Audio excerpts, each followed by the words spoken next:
Nora hizo un gesto de negación con la cabeza. Mucha gente había conocido a su padre. Santa Fe era una ciudad pequeña, por lo menos para los arqueólogos. La relación de Pat Kelly con ellos nunca había sido demasiado amigable. Unas veces le proporcionaba información muy valiosa y otras desenterraba las ruinas él mismo. En muchos aspectos era un hombre extraordinario y brillante, pero también un soñador. Los hechos le traían completamente sin cuidado. Pero escribió que había encontrado la ciudad. Ha dicho usted que encontró una ruta prehistórica, puntualizó Breakwood, cuando lo cierto es que existen miles de ellas en la zona de los desfiladeros. ¿Escribió acaso de que de veras había encontrado la ciudad, que la había visto con sus propios ojos? Nora permaneció en silencio unos instantes antes de contestar. No exactamente, pero... En ese caso, ya he dicho todo cuanto tenía que decir con respecto a esta expedición y a la revisión de su plaza como titular. Volvió a cruzar sus manos arrugadas y Nora vio cómo el hermoso fruncido de su piel parecía casi traslúcido sobre la superficie bruñida del escritorio. ¿Desea algo más?, preguntó con más afabilidad. No, repuso Nora, no hay nada más. Recogió sus papeles, los metió en el portafolios y se marchó. 4. Nora examinó el desordenado apartamento con consternación. Lo cierto es que estaba mucho peor de lo que pensaba. Los platos sucios del fregadero parecían seguir allí desde la última vez que los había visto, también sucios, en el mismo sitio hacía un mes, tambaleándose de tal forma que era imposible colocar un solo plato más encima, y la capa inferior estaba cubierta de moho verdoso. Al parecer, ante el fregadero repleto de platos, el inquilino del piso había decidido encargar por teléfono pizza y la comida china en cartones desechables, por lo que en una minúscula pirámide salía desde la papelera hasta el suelo, arrastrándose como si de un velo nupcial se tratara. Montones de revistas y periódicos viejos yacían desperdigados por los desastrados muebles. En la habitación sonaba el Comfortable Numb de Pink Floyd, procedente de unos altavoces medio ocultos tras las pilas de camisetas y calcetines sucios. En uno de los estantes había una pecera abandonada, con el agua de su interior de color marrón sucio. Nora apartó la vista, poco dispuesta a ver más cerca de a los ocupantes de la pecera. El inquilino tosió y aspiró fuerte para despejarse la nariz. El hermano de Nora, Skip, se repantigó en el maltrecho sofá de color naranja, puso sus sucios pies desnudos encima de la mesa que había junto al sofá y miró a su hermana. Todavía tenía pequeños tirabuzones dorados que le caían por la frente y un rostro dulce de adolescente. Sería muy guapo, se dijo Nora, si no fuese por la expresión petulante e inmadura de su cara y por la ropa sucia. Era duro, doloroso en realidad, pensar en él como en un adulto. Se había graduado en física por la Universidad de Stanford hacía apenas un año y no hacía absolutamente nada. Le parecía que había sido ayer cuando tenía que hacer de niñera de aquel chiquillo despreocupado y salvaje con un don especial para volverla loca. Ahora ya no la volvía loca, solo la tenía preocupada. Poco después de la muerte de su madre, 6 meses atrás, había pasado de la cerveza al tequila. Había media docena de botellas vacías tiradas por el suelo. En aquel momento estaba llenando una jarra de conservas con una botella recién comprada, con una expresión sombría en su rostro inflamado. Un pequeño gusano amarillo pasó nadando de la botella vertical al frasco de vidrio. Skip lo atrapó y lo metió en un cenicero, donde ya había varios gusanos similares, resecos y reducidos a una simple cáscara ahora que el alcohol se había evaporado. «Es asqueroso», dijo Nora. «Lamento que no te guste mi colección de Nadomonas sonorai, repuso Skip. Si hubiese descubierto los beneficios de la biología invertebrada un poco antes, nunca me habría graduado en física. Tendió el brazo hacia la mesa, abrió el cajón, extrajo un tablón plano y delgado de madera contrachapada y se lo ofreció a Nora, aspirando fuerte de nuevo. Un lado del tablón estaba adornado como si perteneciera a un coleccionista de lepidópteros. Pero en lugar de mariposas, Nora vio a 30 o 40 gusanos de mezcal. Los gusanos estaban clavados en la parte superficie de la madera como si fueran gigantescas comas de color marrón. Le devolvió el tablón a su hermano sin decir una sola palabra. Veo que has estado redecorando un poco este cuchitril desde la última vez que estuve aquí, señaló Nora. Por ejemplo, esa grieta es nueva. Ladeó la cabeza en dirección a un corte enorme que atravesaba una de las paredes desde el suelo al techo, dejando al descubierto diversas vetas de listones y yeso. Ha sido el pie de mi vecino, se excusó Skip.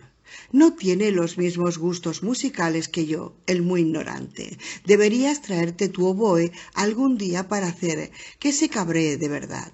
Bueno, y dime, ¿qué te ha hecho cambiar de opinión tan rápido? Creía que no pensabas desprenderte de ese viejo caserón hasta que se lase el infierno. Bebió un largo sorbo de la jarra de conservas. Anoche me sucedió algo muy extraño allí. Extendió el brazo para bajar el volumen de la música. ¿Así? Preguntó Skip con gesto de vago interés.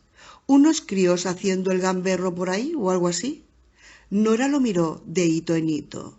Me agredieron. La expresión de adustez se desvaneció y Skip se incorporó de golpe. ¿Qué? ¿Quién? Unos tipos disfrazados de animales, creo. No estoy segura.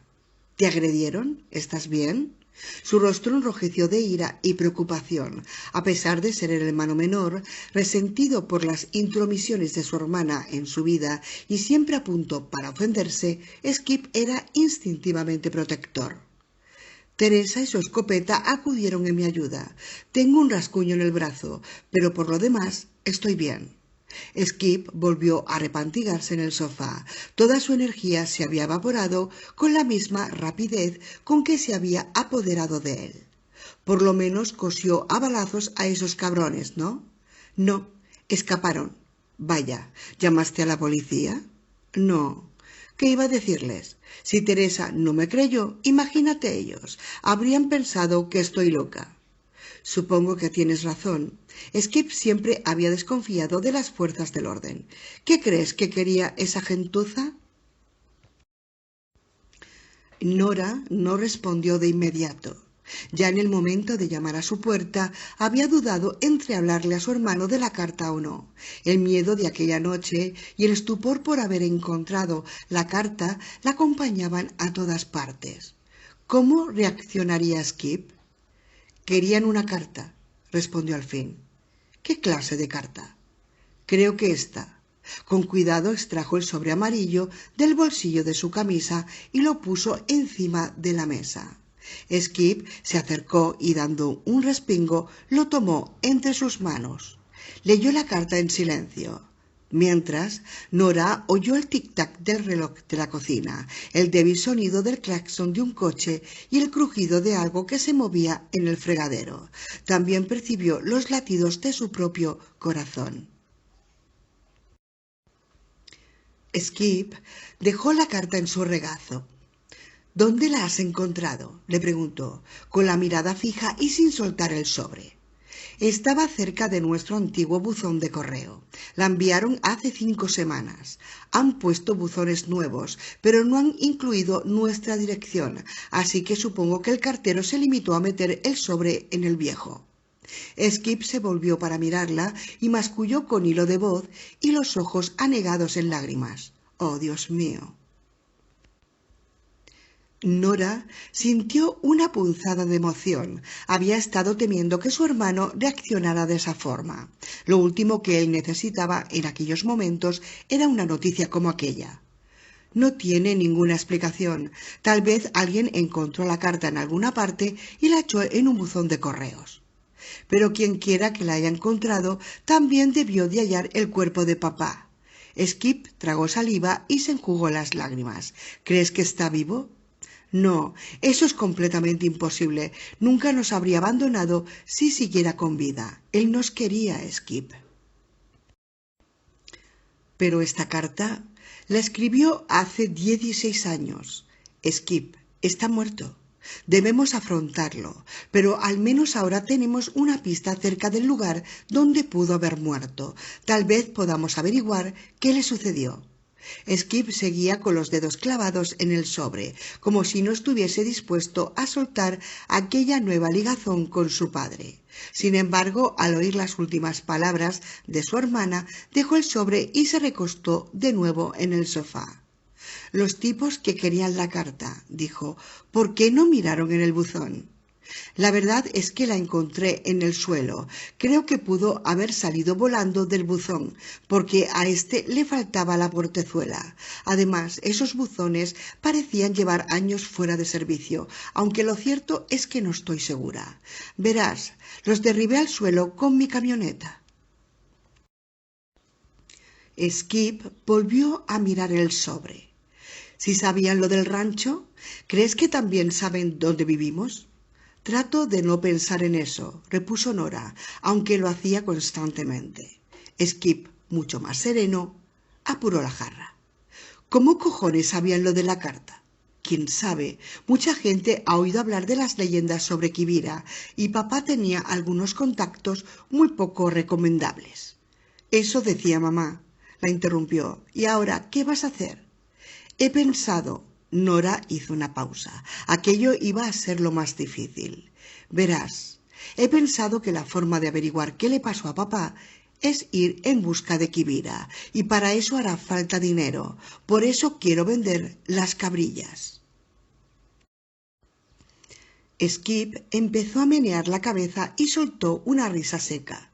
Joder, Nora, llevo meses viviendo en esta pocilga, sin dinero, suplicándote que vendieras esa casa para poder remontar mi situación personal.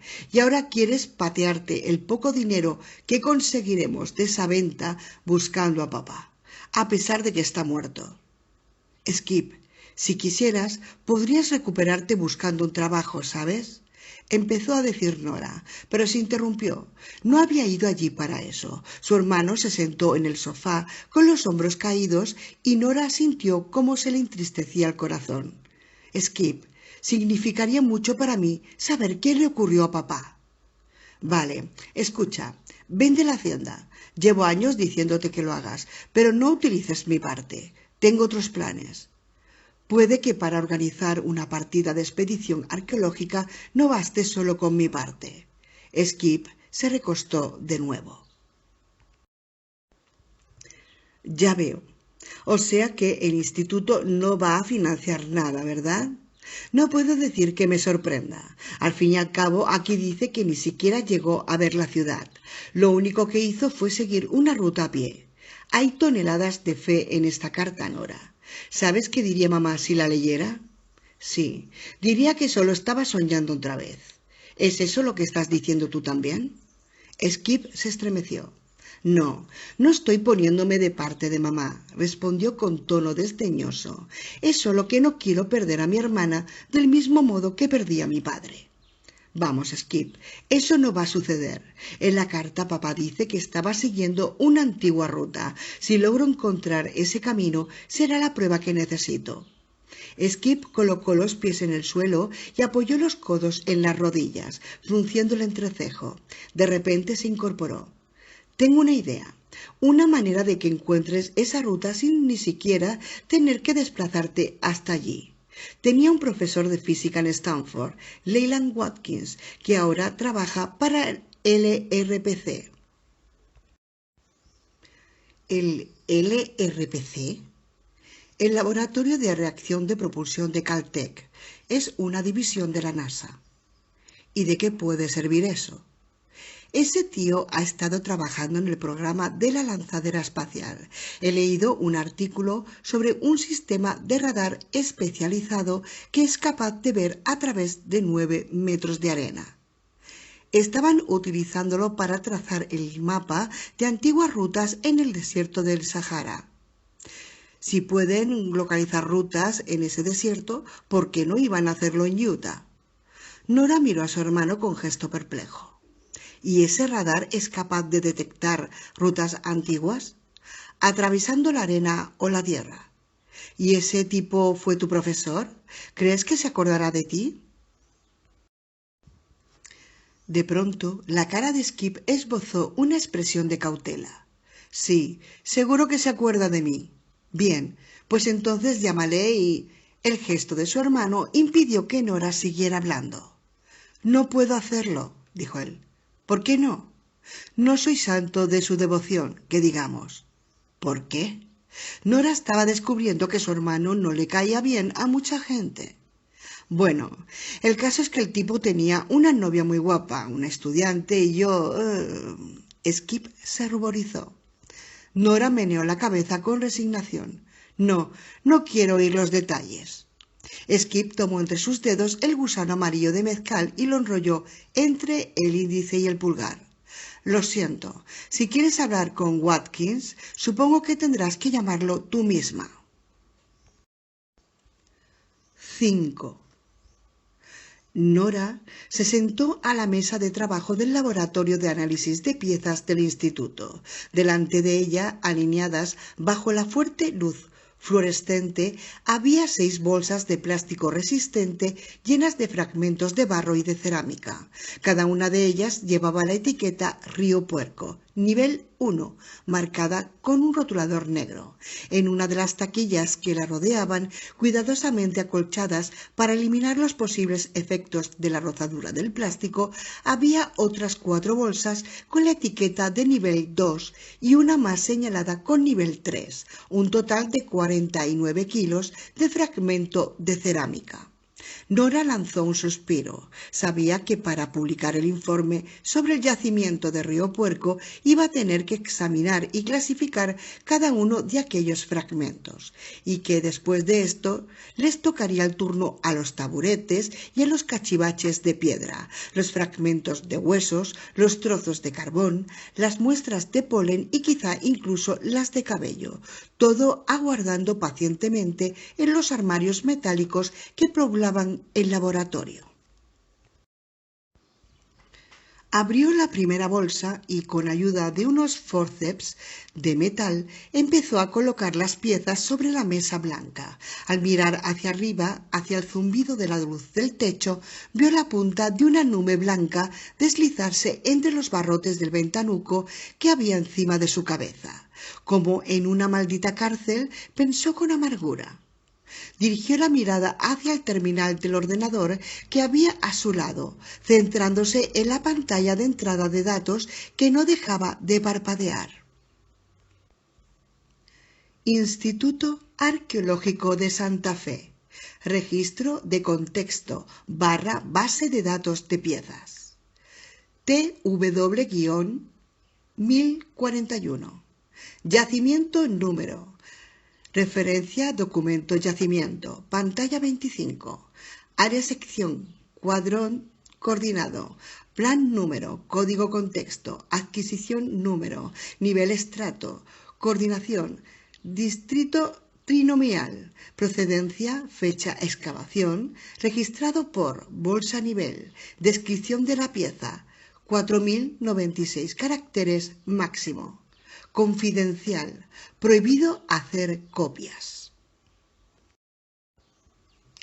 Entendía muy bien por qué era necesaria aquella clase de información estadística, pero no podía evitar pensar que el instituto, bajo la dirección de Murray Blakewood, estaba estancándose, obsesionado con la tipología.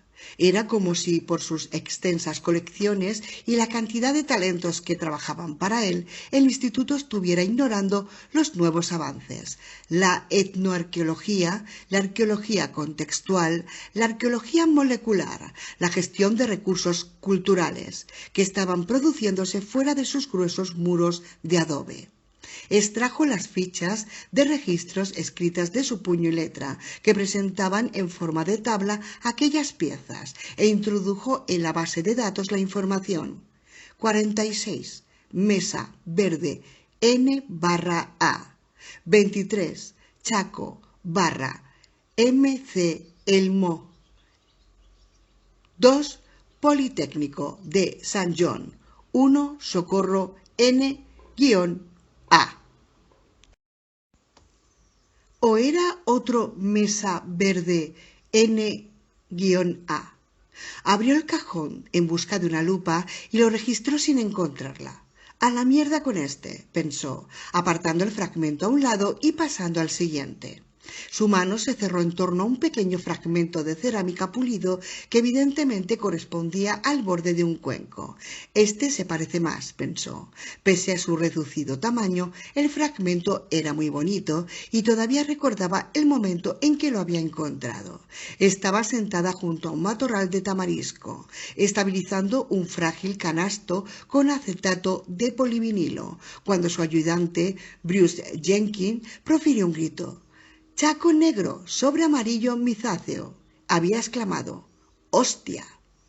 Nora recordó el entusiasmo, la envidia que había suscitado el hallazgo de aquel pequeño fragmento. Y ahora ahí estaba, abandonado en el interior de una enorme bolsa de plástico. ¿Por qué no ponía más empeño el instituto en descubrir, por ejemplo, el motivo por el que aquel fantástico estilo de cerámica era tan insólito? Ya que nunca se había encontrado vasijas completas, nadie sabía de dónde procedía o cómo se había hecho, en lugar de enumerar y rellenar tablas incesantemente, como si todos ellos no fueran más que una especie de contables de la prehistoria.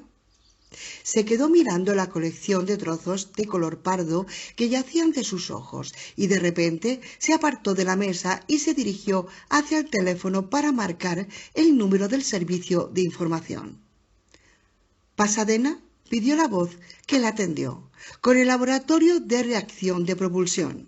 Hicieron falta una operadora externa y 2 internas para comunicarle que la extensión de Leyland Watkins era 2330. «¿Sí?», contestó al fin una voz aguda e impaciente. «Buenos días, soy Nora Kelly, del Instituto Arqueológico de Santa Fe». «¿Sí?», repitió la voz. «¿Es usted Leyland Watkins?» «Sí, soy el doctor Watkins». «Perdone que le robe unos minutos de su valioso tiempo», se disculpó Nora de antemano, hablando deprisa. «Estamos trabajando en un proyecto en el sudeste de Utah, buscando antiguas rutas a Nasazi, y quería saber si ustedes podrían...». «No tenemos cobertura de radar en esa área», la interrumpió Watkins. Nora inspiró hondo. «¿Existe algún modo de conseguir cubrir la zona? Verá, es que...». No hay ningún modo», la interrumpió de nuevo con una voz cada vez más sal y con más irritación. «Tengo una lista de espera larguísima de gente que quiere cobertura. Geólogos, biólogos de la selva tropical, científicos agrícolas». «Ya veo», repuso tratando de conservar la calma. «¿Y cuál es el proceso habitual para solicitar esta clase de cobertura?» «Hasta la fecha tenemos para 2 años con las solicitudes que hemos recibido, y ahora mismo tengo demasiado trabajo como para explicárselo. Como supongo que ya sabrá, la lanzadera Republic está en órbita en estos momentos». «Esto es muy importante, doctor Watkins. Creemos que todo es importante, y ahora, si me disculpa, envíe la solicitud si quiere». «¿Y a qué dirección?». Nora se interrumpió cuando se dio cuenta de que estaba hablando con el tono demarcado. «¡Capullo arrogante!», exclamó. «Me alegro de que mi hermano se tirara a tu novia». Y colgó el auricular con violencia. A continuación observó el teléfono con gesto maquiavélico. La extensión del Dr. Watkins era la 2330. Volvió a descolgar el auricular y marcó muy despacio un número correspondiente a una llamada de larga distancia. «¿Sí?», dijo al cabo de unos segundos. «Con la extensión 2331, por favor». 6. Lanzando un fuerte suspiro, Peter Holroyd se acomodó en el viejo asiento, que parecía el de un tractor. Giró a la derecha la empuñadura para retrasar el avance del encendido y el motor de la motocicleta cobró vida violentamente. Esperó unos minutos para dejar que se calentase y a continuación puso primera. Salió del complejo para zambullirse en el tráfico de California Boulevard y tomó dirección oeste para ir hacia el auditorio Ambassador. Una fina bruma estaba suspendida sobre las montañas de San Gabriel. Como de costumbre, sus ojos, rojos tras una larga jornada frente a pantallas gigantes de ordenador e imágenes de colores falsos, les cocían en el ozono. Una vez liberada de la atmósfera purificada del complejo, la nariz empezó a moquearle sin cesar y arrojó un generoso esputo de flema sobre el asfalto. Había pegado una pequeña figura de plástico del muñeco de Michelin en el depósito de gasolina y tendió el brazo para acariciarle la oronda tripa. «Oh, Dios del tráfico de California», entonó, «haz que tenga un buen viaje, sin lluvia ni gravilla, suelta en la carretera ni conductores nerviosos». 20 minutos más tarde, después de haber recorrido 10 manzanas, giró con la vieja motocicleta hacia el sur, en dirección a Atlantic Boulevard y al vecindario de Monterey Park, donde residía. El tráfico se hacía allí menos denso y cambió a tercera por primera vez desde que había puesto en marcha el vehículo, dejando que el viento se llevase consigo el calor de los cilindros que había bajo sus posaderas. Pensó de nuevo en la persistente arqueóloga que lo había tenido al teléfono tanto rato esa misma mañana. Imaginó a una de esas académicas rollizas con cara de rata de biblioteca, el pelo cortado casi al cero y sin habilidad ninguna para el trato social con los seres humanos. Solo le había prometido un breve encuentro, lejos del LRPC, por supuesto. Si Watkins llegaba a imaginar siquiera aquella clase de tratos fuera del ámbito del laboratorio, se metería en un buen lío. Sin embargo, toda aquella información acerca de una supuesta ciudad perdida le había intrigado mucho más de lo que estaba dispuesto a admitir. Holroyd nunca había tenido mucha suerte con las mujeres, de modo que la idea de que una mujer con cara de ratón o sin ella estuviese dispuesta a dejar cuanto estuviese haciendo para conducir desde Santa Fe hasta allí para reunirse con él le parecía sumamente halagadora. Además, le había prometido que ella pagaría la cena. Tras un breve y rápido recorrido, las calles empezaron a congestionarse y a hacerse cada vez más agresivamente urbanas. Una vez que hubo dejado atrás 3 manzanas y otros tantos semáforos, subió la moto a la acera que había junto a una hilera de edificios de 4 pisos. Extrajo una bolsa marrón de debajo de la cinta elástica del guardabarros trasero y levantó la cabeza para echar un vistazo a la ventana de su apartamento.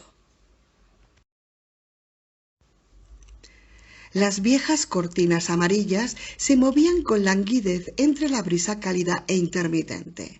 Era un legado de un inquilino anterior y nunca habían conocido las bondades del aire acondicionado. Sorbiéndose la nariz de nuevo, Holroyd echó a andar hacia el cruce, donde el letrero de Al's Pizza brillaba en el contraste de la oscuridad creciente. Miró alrededor y se deslizó en su reservado habitual, disfrutando del airecillo fresco del restaurante. Había llegado tarde por culpa del tráfico, pero el lugar todavía estaba vacío. Holroyd trató de decidir si se sentía decepcionado o, por el contrario, aliviado. El propio Al en persona, un hombrecillo menudo y asombrosamente imberbe, se acercó a su mesa. «Buenas tardes, profesor», exclamó. «Se nos presenta una bonita noche, ¿no le parece?» Sí, es verdad, contestó Holroyd. Por encima de los hombros de Al vio un pequeño televisor cuyas imágenes veteadas luchaban por hacerse ver tras una tupida capa de grasa. Su dueño siempre tenía sintonizada la misma cadena, la CNN, con el sonido al mínimo, de forma que no se oía nada. En esos momentos se veía una imagen de la lanzadera Republic donde aparecía un astronauta flotando boca abajo, atado a una cuerda blanca con la magnífica esfera azul de la Tierra como telón de fondo. Sintió una breve punzada familiar de nostalgia y se volvió hacia el rostro alegre y animado de Al. El hombrecillo dio un golpe encima de la mesa con la mano llena de harina. ¿Qué le apetece esta noche? Tenemos una pizza de anchoas riquísima que saldrá del horno dentro de 5 minutos. ¿Le gustan las anchoas? Holroyd dudó unos instantes. Seguramente aquella mujer se lo había pensado 2 veces antes de emprender un viaje tan largo. A fin de cuentas, al hablar con ella por teléfono, no la había animado demasiado a venir. «Me encantan las anchoas», dijo. «Tráeme 2 trozos». «Angelo, 2 trozos de pizza de anchoas para el profesor», gritó Al deslizándose de nuevo detrás del mostrador. Holroyd lo observó mientras se alejaba y luego puso la bolsa marrón del revés para volcar su contenido encima de la mesa. De ella cayeron 2 rotuladores fosforescentes de color azul, un cuaderno y unos ejemplares de bolsillo de The White Nile, Aku y el Endurance de Lansing. Lanzando un hondo suspiro, buscó entre las páginas del Endurance. Localizó el punto del libro y se arrellanó en su asiento. Oyó el chirrido familiar de la puerta de la pizzería y de soslayo vio entrar a una mujer joven con un enorme maletín. Su pelo, una mezcla de cobrizo y dorado muy poco corriente, le caía en ondas sobre los hombros y tenía unos penetrantes ojos de color avellana. Exhibía una espléndida figura y al arrastrar el maletín para introducirlo por la puerta, Holroyd no pudo evitar fijarse en su hermoso trasero. La mujer se volvió y él levantó la vista rápidamente con gesto culpable y se quedó embobado al ver la cara, el rostro despierto, inquieto e impaciente de aquella mujer. No podía ser ella. La mujer también levantó la mirada y lo observó con sus ojos avellana. Holroyd cerró el libro de golpe y se mesó el pelo, que llevaba despeinado por el trayecto de moto. La mujer avanzó directamente hacia él, arrojó su portafolio encima de la mesa y se sentó deslizándose en el otro extremo del reservado con un susurrante movimiento de sus largas piernas. Se echó hacia atrás el pelo cobrizo. Estaba morena y Holroyd reparó en el reguero de pecas que le salpicaban el puente de la nariz. «Hola», dijo. «¿Es usted Peter Holroyd?» El hombre asintió con la cabeza. Le asaltó un súbito ataque de pánico. Aquella mujer no era la rata de biblioteca aventajada que había esperado, sino toda una belleza. «Soy Nora Kelly», se presentó, tendiéndole la mano. Holroyd titubeó unos instantes, dejó el libro encima de la mesa y estrechó la mano que le ofrecía la mujer. Tenía los dedos fríos e inesperadamente fuertes. «Siento haberle acorralado de esta manera. Gracias por haber accedido a verme». Holroyd trató de esbozar una sonrisa.